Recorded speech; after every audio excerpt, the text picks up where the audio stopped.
There is something about these draft horse breeds, just that gentle giant presence about them. Hello equestrians and adventure fans. My name is Alyssa and I am on a quest to ride every breed. In this episode, we are back in Belgium and it is time to hear the story of the Flemish horse.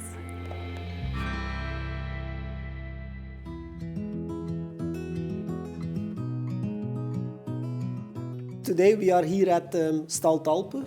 We are a draft horse breeding farm. It all started years ago when my dad has been a professional farrier. When he was young, he first started to do competition with riding horses.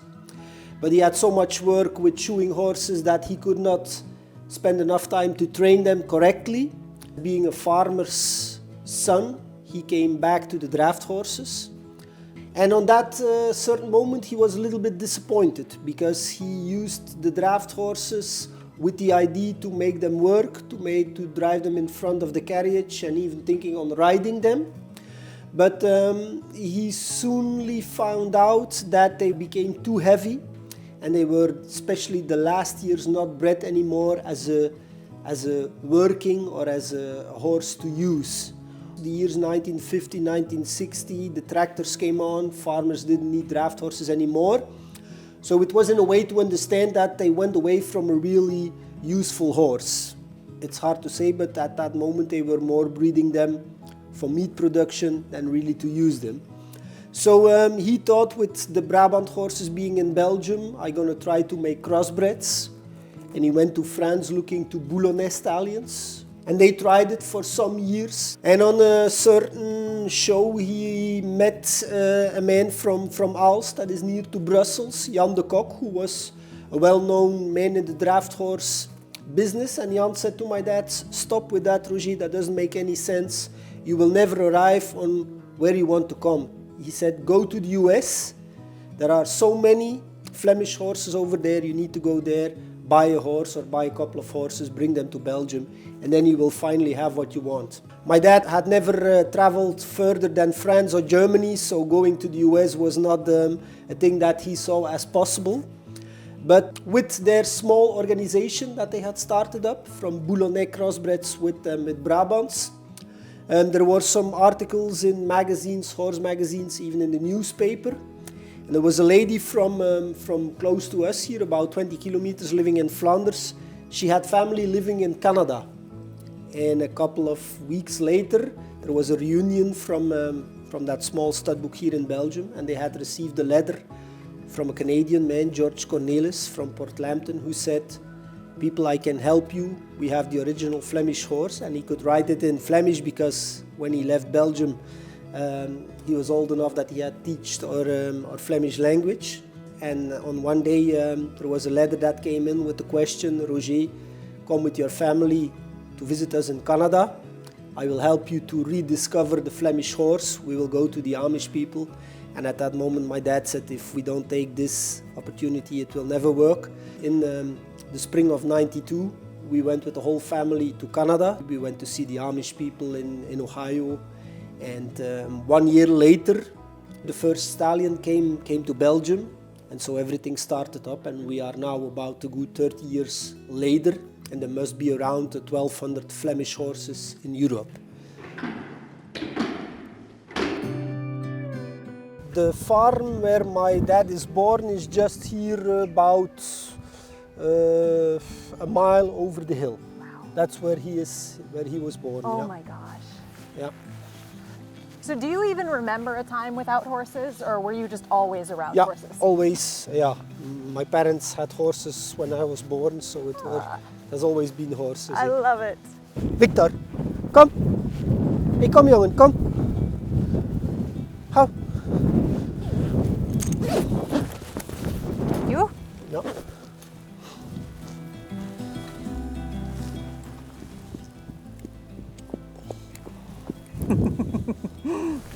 Oma, hou. Achteruit, hou Vicky. Achteruit. Zo. Achter, achter. Oh. Oh.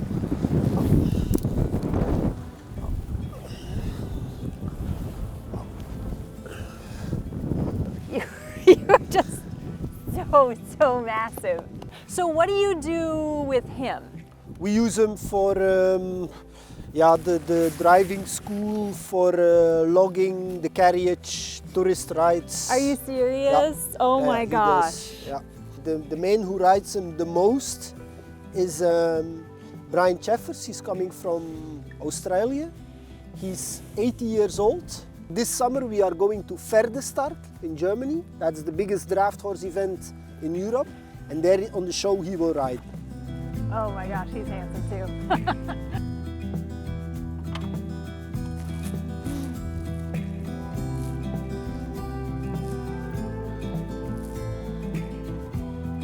You said he's how old? 19. 19. 19, yeah.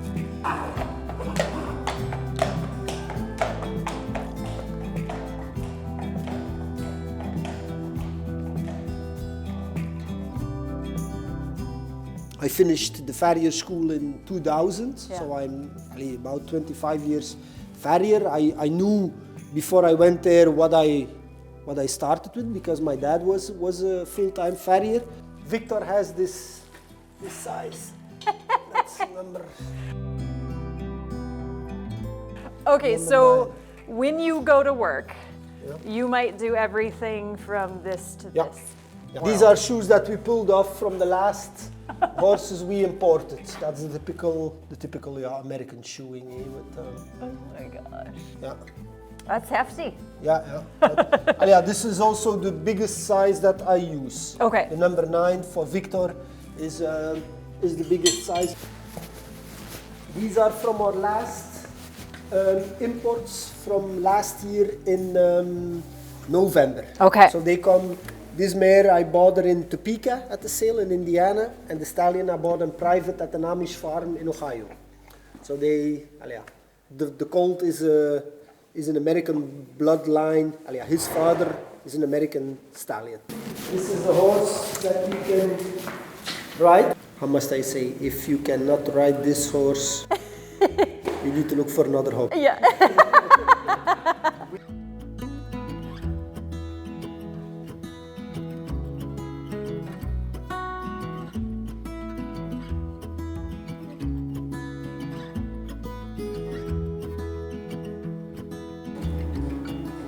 There is something about these draft horse breeds, just that gentle giant presence about them.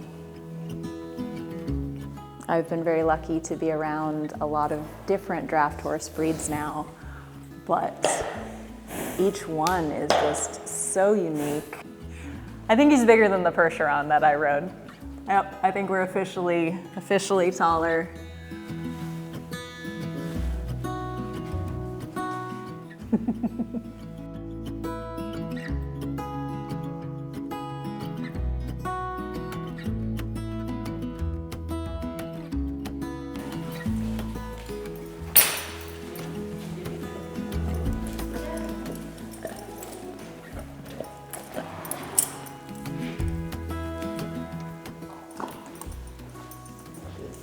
I was told that you've had him since he was a baby. Ah. It's my first horse. Did you know his parents? Yes, the father of his mother is the first horse bringing back in Belgium, not for Jurgen. So I'm really proud. Oh, that's wonderful. What's your favorite thing about the breed? Everything. They want to ride, to make the best, everything. They love to learn things. They are sweet. Always forward. They give all of them heart. So much qualities. Wow, it's funny, you put the mounting block up and it's still, still a little ways up there.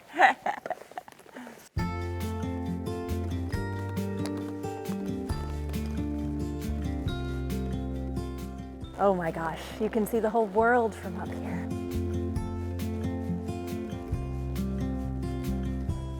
The mane and then the color of his coat, it's just makes such a striking image when you're up here riding him. It's so pretty.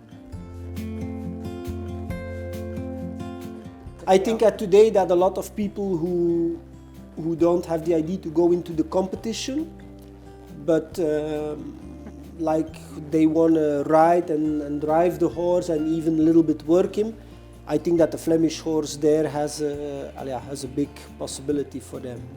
Sometimes people are afraid of the size. It's such a big horse, but you can have a pony from 155. If he is not a good character, he can give you a lot more trouble than a huge horse from 180 or 185. That's yeah.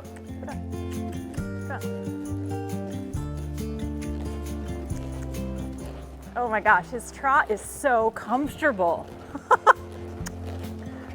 It's almost like a spring in his step. That's fantastic.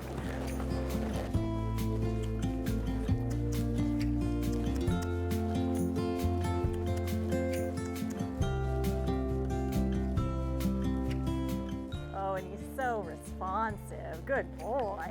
He's listening to all of the little cues from your body, just being able to bring him down to a walk like that just by relaxing into the seat is just so fun to get on a new horse and to immediately feel that connection and feel how they're listening to you. Goes to show, says a lot for the training that has happened and the type of horses that these are. The favorite thing is absolutely their character. We have the Amish people that they work the horses, they train them, and they don't need to select them because it comes by itself. Over here we organize tests for the stallions. Before he can breed mares, he needs to do a riding test, a driving test. We want to continue the Amish their work. We don't have the field work as the Amish people have. We cannot make the same selection of horses, but in a way we want to continue with it. We want to have a useful horse, not just a horse to go with to the show. We want to have a useful draft horse.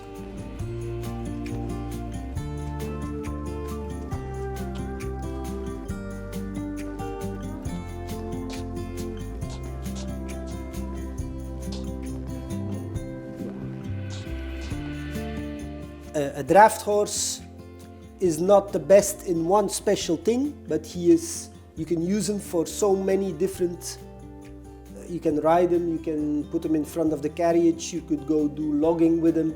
There are so many things that you can do with the draft type of a horse, and that's what we want to continue.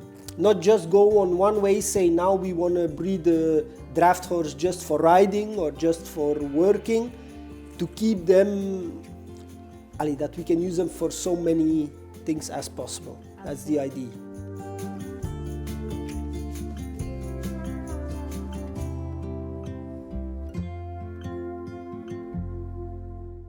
Oh, good boy. You're just like the perfect horse, aren't you? You're just like, you just want to hang out, just want to do your thing with everybody. Oh, wow. Good boy. It's kind of amazing when you're on him too, because you don't feel like you're like on this massive horse. He's so comfortable. It's like he knows we're shorter than he is too, you know? Oh, I don't think he's thinking I'm so big. Yeah, he just kind of brings himself to your level.